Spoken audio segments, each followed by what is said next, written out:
Para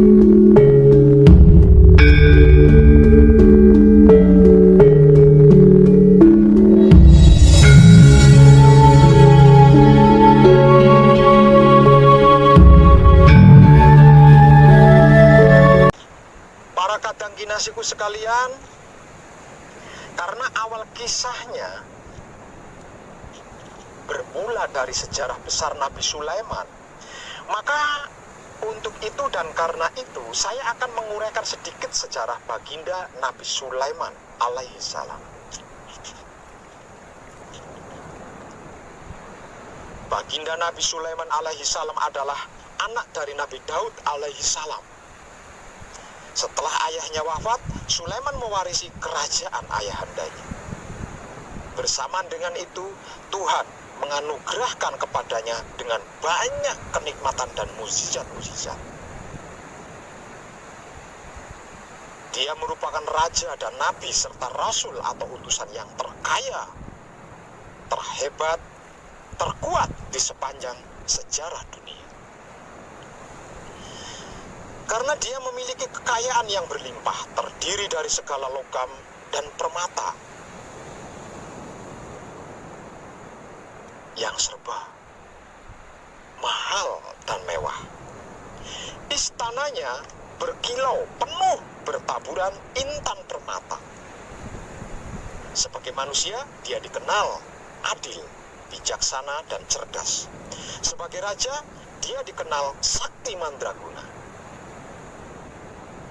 Sebagai nabi yang diutus Tuhan, dia memiliki banyak mukjizat. Sungguh luar biasa keselamatannya yang sempurna di dunia ini. Tuhan memberikan karunia kepadanya dengan mukjizat yang banyak. Di antaranya adalah dapat bepergian kemana-mana dengan mengendarai angin, memerintah jin, menguasai bahasa semua hewan, dan lain-lain. Seorang muslim yang mana yang tidak tahu sejarah luar biasa tentang Nabi Sulaiman? Sepertinya semua tahu, kecuali seorang muslim yang berhenti di titik syariat saja. Bagi seorang muslim yang terus melanjutkan pendalaman agamanya hingga ke tarekat, hakikat, dan tasawuf serta makrifat, pasti mengerti, pasti memahami, dan pasti mengetahuinya. Karena sebagian besar sejarah terpentingnya itu tersurat jelas di dalam Alkitab. Sehingganya tidak perlu saya kabarkan secara rinci, karena bukan inti dari apa yang akan saya ungkap. Jadi saya hanya akan mencuplik sedikit saja, karena awal kisah sejarahnya bermula dari sini. Oke, langsung saja ke awal permulaan kisahnya. Suatu hari, Nabi Sulaiman alaihissalam mengatur bala tentaranya yang terdiri dari bangsa manusia dan bangsa jin, serta dari bangsa hewan-hewan. Diatur dengan sangat tertib dalam sebuah barisan. Kemudian melakukan sebuah perjalanan panjang. Pada saat sedang berjalan, mereka sampai di sebuah lembah semut, dan berkatalah seekor raja semut kepada rakyatnya, "Hai sekalian semut, masuklah ke dalam sarang-sarangmu, agar kamu tidak terinjak oleh Sulaiman dengan bala tentaranya, sedang mereka tidak menyadarinya." Mendengar hal itu, Sulaiman alaihissalam tersenyum dan tertawa, karena mendengar perkataan sang raja semut tersebut. Dan dia berdoa kepada Tuhan, "Ya Tuhanku, berilah aku ilham untuk tetap mensyukuri nikmat-Mu yang telah Engkau anugerahkan kepadaku dan kepada ibu bapakku, dan untuk mengerjakan amal soleh yang Engkau ridhoi, dan masukkanlah aku dengan rahmat-Mu ke dalam hamba-hamba-Mu yang soleh." Sewaktu Nabi Sulaiman kehabisan air di daerah Yaman, burung hudhud mendapat perintah mencari sumber air. Akan tetapi burung hudhud tak kembali lagi tanpa memberitahukan kepadanya. Karena itu Nabi Sulaiman alaihi salam marah. Ia berkata kepada bala tentaranya, "Apakah dia termasuk yang tidak hadir?" Sungguh, aku benar-benar akan mengazabnya dengan azab yang keras, atau benar-benar akan menyembelihnya, kecuali jika dia benar-benar datang kepadaku dengan berita yang terang. Baru saja Nabi Sulaiman alaihissalam berkata begitu, tidak lama kemudian datanglah burung hudhud tersebut. Kemana saja engkau hudhud? Tanya Nabi Sulaiman. Maafkanlah ya Rasulullah, dan aku telah mengetahui sesuatu yang kamu belum mengetahuinya. Dan kubawa kepadamu dari negeri Saba sesuatu berita penting yang meyakinkan. Kata hudhud, aku tersesat. Aku telah tersesat di sebuah daerah yang jauh dari sini.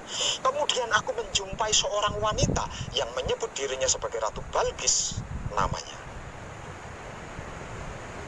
yang memerintah mereka, dan dia menganugerahi segala sesuatu oleh Tuhan. Maksudnya dia dianugerahi dengan segala sesuatu dari Tuhan, serta mempunyai singgasana yang besar. Aku mendapati dia dan kaumnya menyembah matahari, menyembah selain Tuhan ya Rasul. Dan setan telah menjadikan mereka memandang indah perbuatan-perbuatan mereka, lalu menghalangi mereka dari jalan Tuhan, sehingga mereka tidak dapat petunjuk, agar mereka tidak menyembah Tuhan yang mengeluarkan apa yang terpendam di langit dan di bumi, dan yang mengetahui apa yang kamu sembunyikan dan apa yang kami nyatakan. Allah, tiada Tuhan yang berhak disembah kecuali Dia, Tuhan yang mempunyai ars yang besar. Mendengar laporan hudhud itu, hilanglah marah Nabi Sulaiman alaihissalam. Kemudian Nabi Sulaiman membuat sepucuk surat kepada Ratu Balqis. Dalam pembukaan surat itu ditulislah, Bismillahirrahmanirrahim, yang arti kurang lebihnya seperti ini, dengan menyebut nama Allah yang Maha Pemurah lagi Maha Penyayang.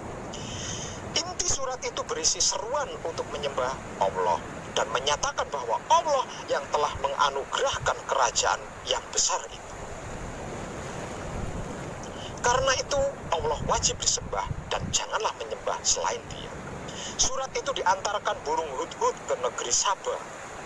Sesampainya di negeri Saba, hudhud menjatuhkan surat itu, dan kebetulan Ratu Balqis sendiri yang menerimanya.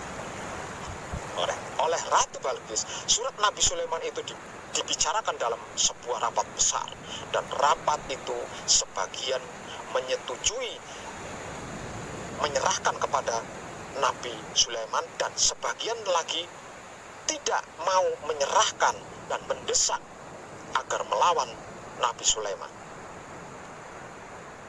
Mereka berkata, kita adalah orang-orang yang memiliki kekuatan dan juga memiliki keberanian yang sangat dalam peperangan, dan keputusan berada di tangan Tuan Ratu. Maka pertimbangkanlah apa yang akan engkau perintahkan. Ratu Balqis kemudian berkata, sesungguhnya semua raja-raja apabila memasuki suatu negeri, niscaya mereka membinasakannya dan menjadikannya penduduknya yang mulia jadi hina. Dan demikian pula lah apa yang akan mereka perbuat.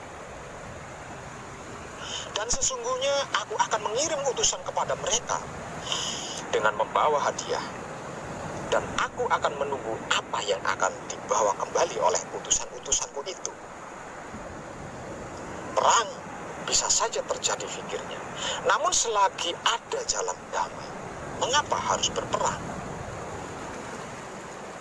Sedangkan Nabi Sulaiman tidak mengajak berperang. Pendapat Ratu Balqis itu diterima kepada burung hudhud, yang kemudian diserahkan surat balasan itu kepada Nabi Sulaiman. Dalam surat itu diterangkan bahwa Ratu Balqis akan mengirim utusan menghadap Raja Sulaiman. Setelah surat dibaca, Nabi Sulaiman segera diperintahkan segala jin untuk membuat dan mempersiapkan istana yang indah. Halamannya dipenuhi segala permata yang berkilau dengan segala warna-warni. Kemudian datanglah utusan Ratu Balqis. Alangkah herannya mereka. Semula tidak diduga sedikit pun bahwa Nabi Sulaiman sekaya itu. Utusan ratu menghadap kepada Nabi Sulaiman seraya menyerahkan hadiah dari Ratu Balqis kepadanya. Maka tak kala utusan itu menyampaikan,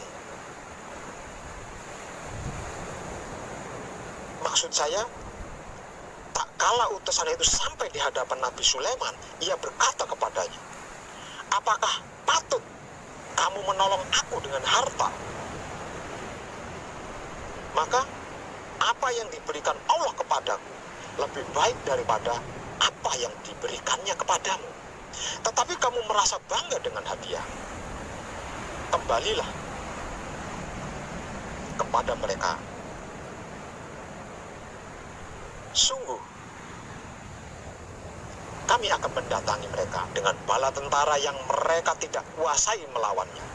Dan pasti kami akan mengusir mereka dari negeri Saba dengan terhina, dan mereka menjadi tawanan-tawanan yang hina pula. Kembalilah kalian dan bawalah hadiah-hadiah ini. Katakan kepada Ratu Balqis bahwa aku memerlukan Ratu Balqis dan rakyatnya menghentikan menyembah matahari, bukan hadiah-hadiah apapun bentuknya. Sembahlah Tuhan Allah yang Maha Esa. Kemudian utusan Ratu Balqis kembali ke negeri Saba. Setelah sampai di negerinya, mereka menceritakan segala sesuatu yang dialami mereka dan menyampaikannya pesan Nabi Sulaiman tersebut.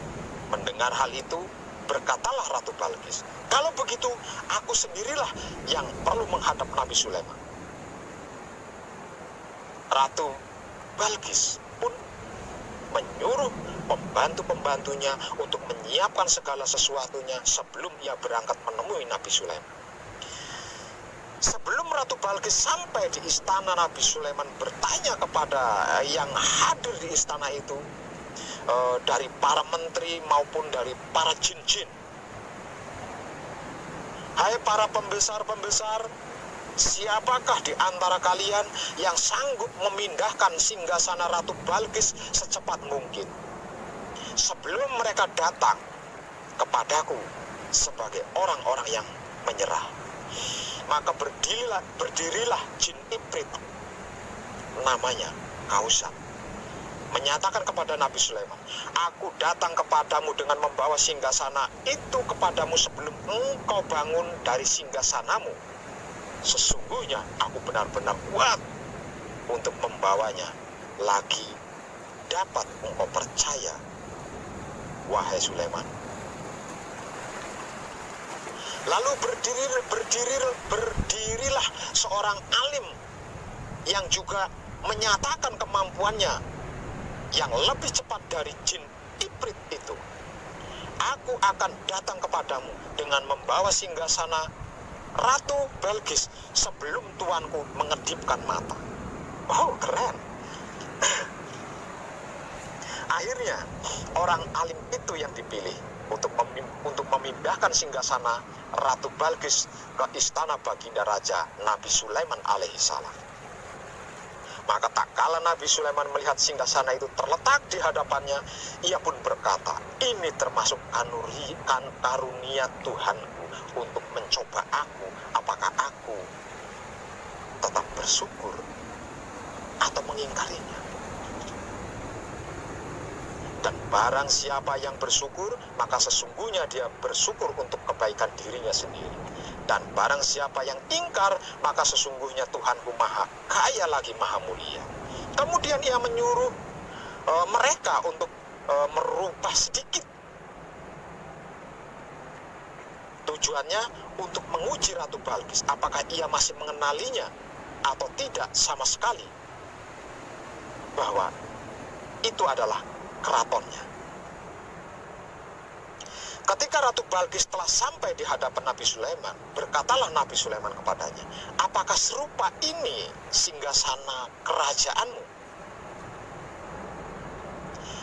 Sepertinya singgasana ini singgasana kerajaanku, jawab Ratu Bilqis. Jawab Ratu Balkis. Betul, ini singgasanamu. Aku bawa kemari dengan mudah, karena Allah telah memberikan pengetahuan kepadaku, dan aku tunduk kepadanya. Nabi Sulaiman berkata. Ratu Balkis pun akhirnya menyatakan, kami telah diberi pengetahuan sebelumnya, bahwa engkau adalah seorang nabi dan raja yang adil. Oleh karena itu, kami menyerah. Lalu Ratu Balkis dipersilahkan masuk istana yang lain, yang terbuat dari kaca putih. Ketika Ratu Balkis memasuki istana Nabi Sulaiman, terhamparlah di depan matanya kerajaan yang indah dan megah, terhampar dengan batu alam, permata yang beraneka warna-warni. Saking kagumnya, sehingganya tanpa sadar ia telah menyingkap betisnya, mengangkat gaunnya hingga ke paha. Melihat lantai bening yang dikiranya adalah kolam air, karena air mengalir di bawahnya, dan ikan-ikan terlihat bermain-main di bawah lantai tersebut. Dan tanpa sadar pula, melihat itu Nabi Sulaiman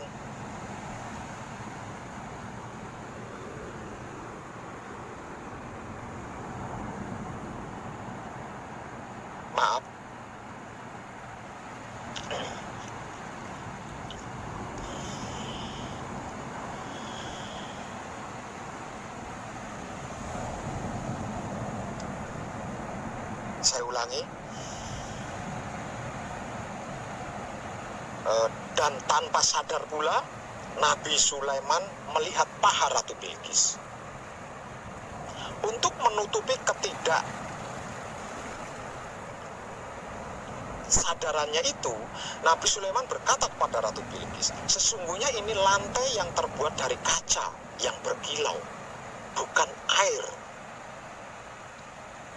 Tatapan mata seorang nabi yang sakti mandraguna itu ternyata menembus kepribadian seorang Ratu Balqis hingga ke aurat terdalam. Dan untuk menutupi tembusan dari tatapan Nabi Sulaiman, berkatalah Ratu Balqis sambil mendesah, oh Tuhan, sesungguhnya aku telah menganiaya diriku sendiri, dan sekarang berimanlah aku kepadamu bersama Nabi Sulaiman utusan Tuhan semesta alam. Setelah Ratu Balqis beriman kepada Tuhan, maka menikahlah Nabi Sulaiman dengan Ratu Balqis. Sebagaimana para nabi-nabi terdahulu, Nabi Sulaiman pun mendapat cobaan dari Tuhan, mulai dari hilangnya cincin kerajaan selama 40 hari.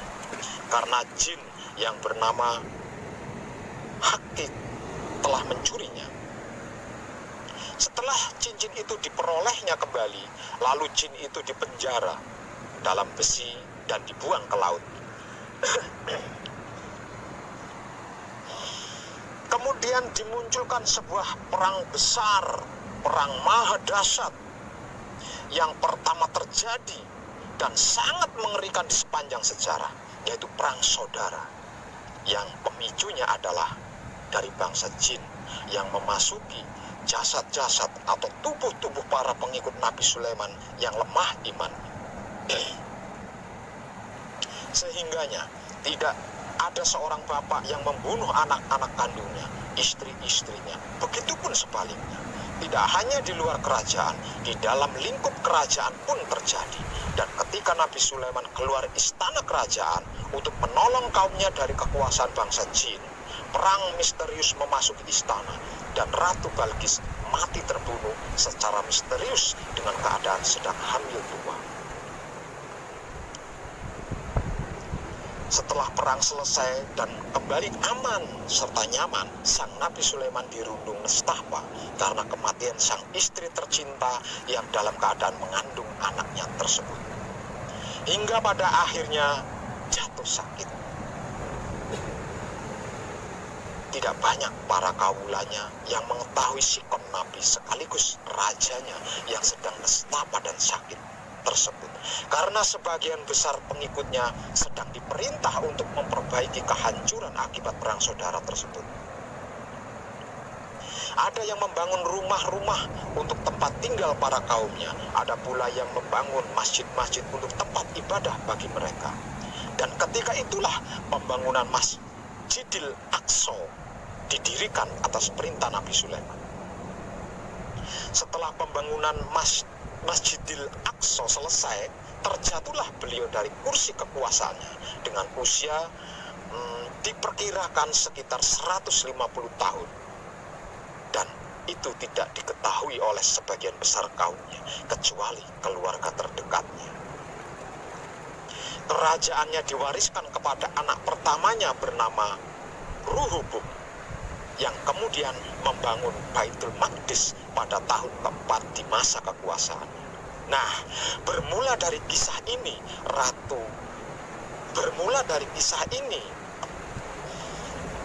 yang Ratu Balkis yang mati terbunuh secara misterius dengan keadaan sedang hamil tua inilah sang penguasa Laut Kidul atau Pantai Selatan dimulai. Dan di bagian inilah kisahnya tidak disuratkan dalam sejarah. Kisahnya, setelah Ratu Balkis atau Ratu Bilqis dimakamkan, 7 hari kemudian lahirlah bayi di dalam kubur dengan jenis kelamin seorang perempuan. Dan Maha Dahsyat Tuhan menunjukkan kekuasaannya. Bayi perempuan itu bisa keluar sendiri dari dalam kubur ibunya. Dan dalam waktu yang sangat singkat, bayi itu bisa tumbuh dewasa dengan kecantikan dan keseksian yang tidak dapat digambarkan. Selain bangsa jin yang telah melakukan siasat picik untuk menghancurkan kekuasaan Nabi Sulaiman, kejadian itu tidak diketahui oleh bangsa manusia manapun. Bangsa jin yang menyaksikan keluarnya bayi itu dari dalam kubur ibunya, kemudian ditundukkan bangsa jin itu kepadanya. Atas keajaiban tersebut, bangsa jin menyebut bayi itu sebagai Aurora, yang artinya hawa berbentuk atau angin berwujud. Dan seluruh bangsa jin, terutama para jin yang dulunya pernah mengabdi kepada Nabi Sulaiman ayahandanya, dan yang pernah mengabdi kepada Ratu Balkis atau Ratu Bilqis ibundanya, kembali mengabdi kepada Aurora. Kemudian Aurora berencana mendirikan sebuah kerajaan besar sebagai tempat tinggalnya dalam memimpin bangsa jin. Namun khawatir hal itu akan mempengaruhi kerajaan yang dimana ada kakaknya sedang berkuasa. Kemudian dia berdoa kepada Tuhan, dan Tuhan menundukkan lautan beserta seluruh penghuni lautannya, yang kemudian bersama para pengikutnya yang terdiri dari bangsa jin dan penghuni lautan mendirikan kerajaan besar di dasar lautan Pulau Jawa. Setelah dinobatkan sebagai ratu bagi bangsa jin dan seluruh makhluk lautan bergelar Ratu Sekar Jagat Wijaya Kusuma, Tuhan mengutusnya untuk menjaga dan merawat lautan tersebut dan dianugerahi wajah cantik abadi hingga akhir zaman. Rambutnya sutra hitam serta tubuhnya seksi, setingkat lebih tinggi dibanding para bidadari. Untuk menambah kewibawaan dari kecantikan wajah dan tubuhnya yang sempurna sebagai kaum Hawa, agar supaya tidak menjadi rongrongan bagi setiap mata kaum Adam yang belum beriman, yang memandangnya. Maka Tuhan menganugerahinya busana mewah sekaligus sebagai baju pelindung atau perisai dari segala ancaman dan mara bahaya yang mengarah kepadanya, yang terbuat dari emas, intan, berlian, dan perak, serta pernak-pernik indahnya kilauan permata dan mutiara untuk menutupi seluruh tubuhnya. Itulah dan begitulah tentang Dewi Samudra atau sang penguasa pantai laut selatan, Pulau Jawa yang sebenarnya, yang sesungguhnya. Semoga dengan ini tidak ada lagi perdebatan yang simpang siur mengisahkan tentang misteri Laut Kidul Jawa.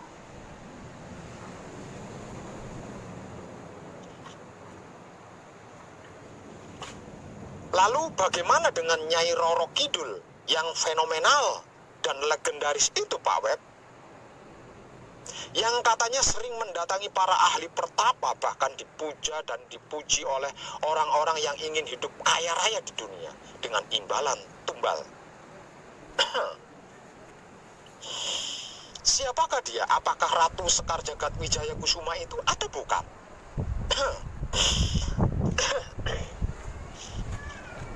Rara Kidul atau Roro Kidul itu adalah abdinya Kanjeng Ibu Ratu Sekar Jagat Wijaya Kusuma yang lebih dikenal dengan sebutan Dewi Samudra, bukan Kanjeng Ibu Ratu Sekar Jagat Wijaya Kusuma atau Dewi Samudra.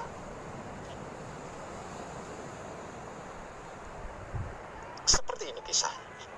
Ada 3 abdi Kanjeng Ibu Ratu Sekar Jagat Wijaya Kusuma atau Dewi Samudra.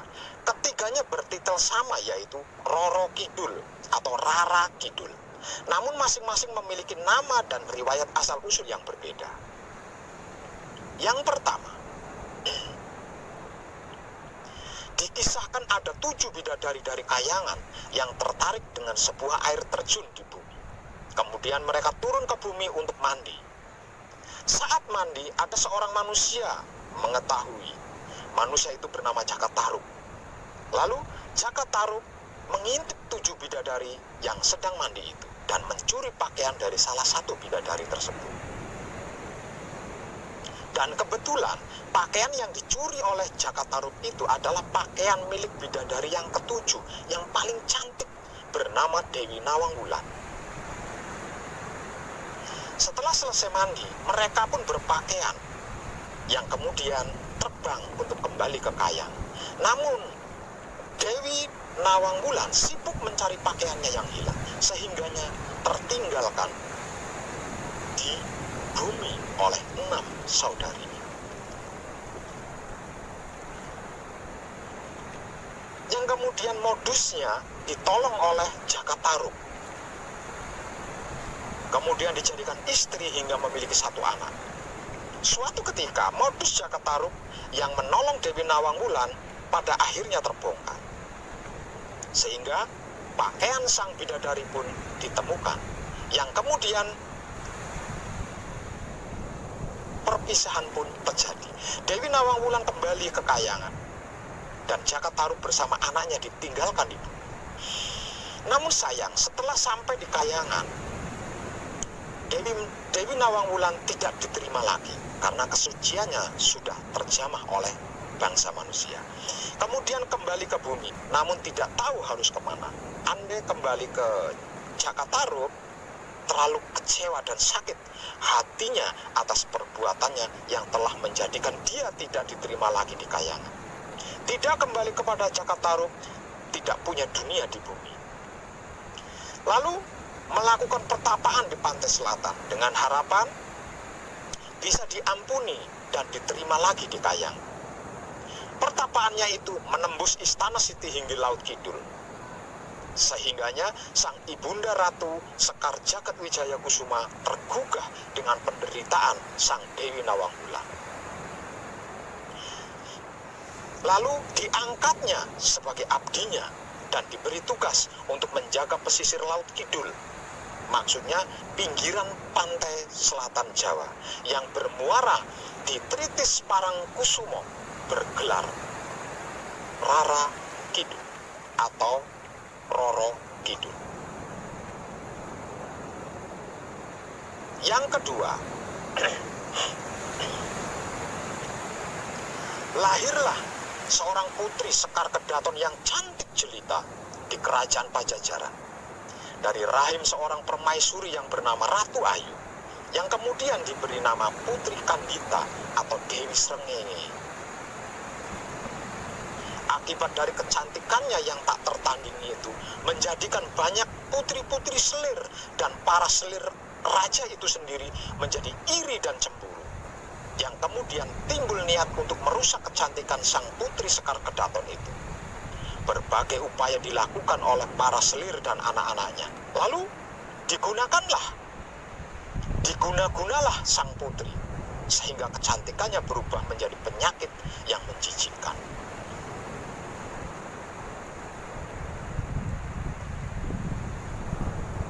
Kemudian Putri Kandita atau Dewi Srengenge diusir secara halus dari kerajaan dengan cara diasingkan di pantai selatan karena dianggap memalukan dan boleh kembali jika penyakitnya sudah sembuh. Karena kecewa dan sedih serta tidak mampu menjalani derita seorang diri di pengasingan tepi pantai selatan, kemudian sang putri bermaksud bunuh diri dengan cara menenggelamkan dirinya ke laut.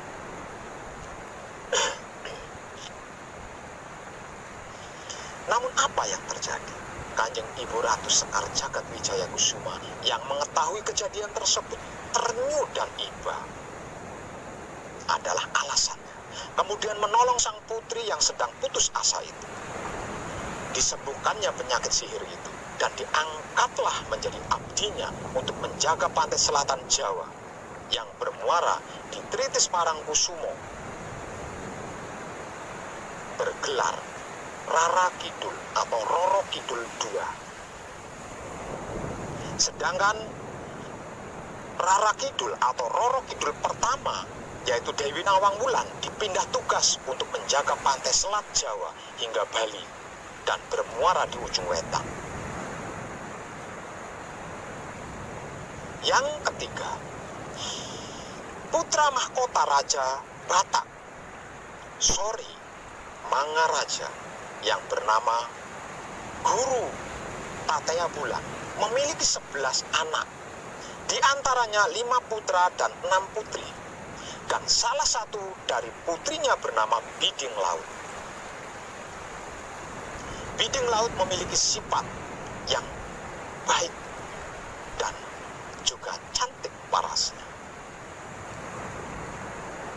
Karena lebih disayang oleh sang ayah, hal tersebut membuat iri saudara-saudarinya yang lain. Singkat punya cerita, dia ditipu dengan cara ditinggalkan di sebuah pulau Jawa seorang diri, yang mana pada akhirnya diselamatkan oleh masyarakat setempat. Karena kecantikannya itu, dia akhirnya dipersunting oleh Raja Kuntala. Namun kembali nasib naas dia dapati. Biding Laut dituduh berselingkuh dan harus dihukum mati secara massal. Disebabkan cintanya sang raja sangat besar, sang raja menyuruh Biding Laut melarikan diri melewati laut. Namun lagi-lagi nasib baik belum berpihak kepadanya. Kapal yang ditumpanginya tenggelam oleh gelombang besar. Menyaksikan penderitaan sang putri, lagi-lagi Kanjeng Ibu Ratu Sekar Jagatwijaya Kusuma merasa iba dan prihatin. Lalu ditolongnya untuk dijadikan sebagai abdinya, yang kemudian diberi tugas untuk menjaga pesisir atau pantai selat Sunda hingga Sumatera, yang bermuara di ujung kulon bergelar Rara Kidul atau Roro Kidul III. Itulah dan begitulah tentang Rara Kidul atau Roro Kidul, 3 abdi Dewi Samudra, sang penguasa pantai Laut Selatan Pulau Jawa yang sebenarnya, yang sesungguhnya. Semoga dengan ini tidak ada lagi perdebatan yang simpang siur mengisahkan tentang misteri Laut Kidul Jawa, terutama tentang Roro Kidul itu tadi, atau Rara Kidul itu tadi. Kalau Dewi Lanjar yang menguasai pantai utara, Pak Web, bagaimana? Siapa dan bagaimana yang sebenarnya? Dewi Lanjar itu juga termasuk abdi Kanjeng Ibu Ratu Sekar Jagat Wijaya Kusuma. Singkat ceritanya seperti ini. Setelah Pulau Jawa didatangi tamu-tamu agama dari luar negeri, tepatnya di era zaman para wali di tanah Jawa, ada seorang paling kaya di daerah Pekalongan, tersebut Ki Gede atau Ki Ageng Pekalongan. Kekayaannya sebanding dengan kekayaan yang dimiliki oleh Ki Ageng Pandanaran dari Semarang. Hanya saja kekayaan Ki Gede Pekalongan ini hasil dari bekerja sama dengan Biding Laut atau Rara Kidul ketiga yang bertugas menjaga Selat Sunda hingga Sumatera. Demi untuk kekayaannya itu, Ki Gede Pekalongan atau Ki Ageng Pekalongan rela 7 istrinya dan 20 anak-anaknya dijadikan persembahan sebagai tumbalnya. Singkat punya cerita, setelah semua keluarganya habis dijadikan tumbal, tinggal satu-satunya anak bungsu perempuan yang masih balita. Anak yang ke-21 dari istri ketujuhnya bernama Siti Khotijah. Kesadaran Ki Gede Pekalongan tergugah. Lalu demi keselamatan anaknya itu dititipkan pada seorang ulama, kepada seorang tokoh ulama bernama Syekh Maulana Mahribi yang berpesantren di Wonobodro, perbatasan Batang dan Pekalongan. Sedangkan Ki Gede Pekalongannya sendiri mempersiapkan dirinya untuk jadi tumbal yang terakhir. Singkat punya cerita lagi, setelah Siti Khotijah tumbuh menjadi gadis dewasa dan menyukai dunia spiritual di bawah asuhan Syekh Maulana Mahribi, ayah angkatnya, mengalami keanehan dan kemudian keanehan itu diceritakan kepada ayah angkatnya yang juga gurunya itu. Setiap manekung, Siti Khotijah selalu melihat sepasang suami istri yang sedang menderita karena siksaan dan memohon pertolongan kepadanya.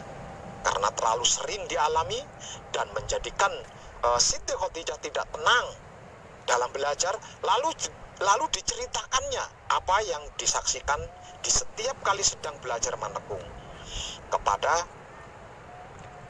Syekh Maulana Mahribi. Lalu Syekh Maulana Mahribi menceritakan dengan apa adanya tentang asal-usul keluarga Siti Khotijah yang musnah beserta harta kekayaannya sebagai tumbal pesugihan. Bahwasanya kedua suami istri yang disaksikannya itu tak lain dan tak bukan adalah kedua orang tuanya sendiri di alam jin yang sedang menebus janjinya menjadi abdi Roro Kidul. Mendengar penjelasan itu, Siti Khotijah bangkit dan bersumpah akan menolong kedua orang tuanya agar supaya terbebas dari perbudakan jin tersebut. Jika perlu, Siti Khotijah rela menjadi gantinya asalkan kedua orang tuanya dibebaskan.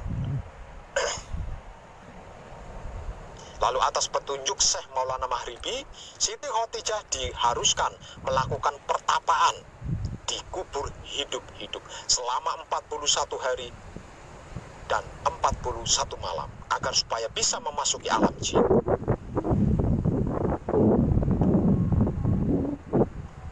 Singkat punya cerita lagi, dikuburlah hidup-hidup Siti Khotijah di pinggir hutan desa Karanganyar, tempat di mana murid kesayangan Syekh Maulana Mahribi tinggal dan menyebarkan ilmunya kepada penduduk desa. Dan murid kesayangannya itu diberi tugas untuk menjaga tempat di mana Siti Khadijah dikubur hidup-hidup selama 41 hari 40 malam, serta merahasiakan ke siapapun tentang hal tersebut. Namun sebelum tapa pendem yang dilakukan Siti Khadijah selesai 41 hari 41 malam, sang murid yang diberi tugas untuk menjaganya meninggal dunia, sehingga Siti Khadijah kelewat batas dalam melakukan pertapaan. Kejadian di dunia lainnya, Siti Khadijah yang sedang melakukan pertapaan itu berhasil menembus teras istana Kedaton Siti Hinggil Laut Kidul bagian barat, tempat di mana Rara Kidul ketiga bertugas. Lalu diperintahnya ajudan untuk menjemput Siti Khadijah. Sesampainya, Siti Khadijah pun langsung mengutarakan maksudnya, dan Rara Kidul III mengabulkannya. Dilepaskannya kedua orang tuanya dan Siti Khadijah sebagai gantinya. Siang malam Siti Khadijah menguras kolam lumpur, menggantikan pekerjaan kedua orang tuanya. Sedikit pun tidak diizinkan untuk berhenti istirahat. Pada suatu ketika, Siti Khadijah merasa sangat-sangat lelah dan sejenak duduk di atas tanggul kolam lumpur yang sedang dikurasnya. Dan tanpa sengaja, dia melihat ada lubang di bawah pematangnya, tepat di mana dia sedang duduk, yang mengalirkan lumpur yang dikurasnya kembali ke tempatnya semula. Tanpa sadar, Siti Khadijah mengucapkan istighfar. Astagfirullahaladzim, pantes wae ora asat-asat, lah tanggule bolong, endute mili maneh maring gone. Artinya, pantas saja tidak kering-kering, lah tanggulnya bocor, lumpurnya mengalir lagi ke tempatnya semula. Nah, kalimat istighfar ini mengguncangkan seluruh Kedaton Siti Hinggil, sehingganya Dewi Samudra mengetahui ketika Roro Kidul atau Rara Kidul yang menjadi abdinya diperintah untuk mencari penyebabnya, dan ditemukan dari Siti Khadijah. Lalu dipanggillah Siti Khadijah menghadap sang Ratu Dewi Samudra. Karena mengetahui jasadnya atau raganya atau tubuh Siti Khadijah yang sudah hancur dimakan cacing tanah, sedangkan kejadian yang dialami seluruh keluarga dan dirinya telah terlanjur terjadi, yang tidak mungkin bisa dikembalikan seperti pada awalnya, maka Siti Khadijah diminta untuk legowo menerima kenyataan yang terjadi itu. Lalu diangkatnya untuk menjadi abdi sang ratu dan diberi tugas menjaga seluruh pantai utara bergelar Dewi Lanjar yang bermuara di Bom Selamaran pantai utara Pekalongan, Jawa Tengah. Itulah dan begitulah tentang Dewi Lanjar yang bernama asli Siti Khadijah, sang penguasa laut utara Jawa yang sebenarnya, yang sesungguhnya. Semoga dengan ini tidak ada lagi perdebatan yang simpang siur mengisahkan tentang misteri Laut Utara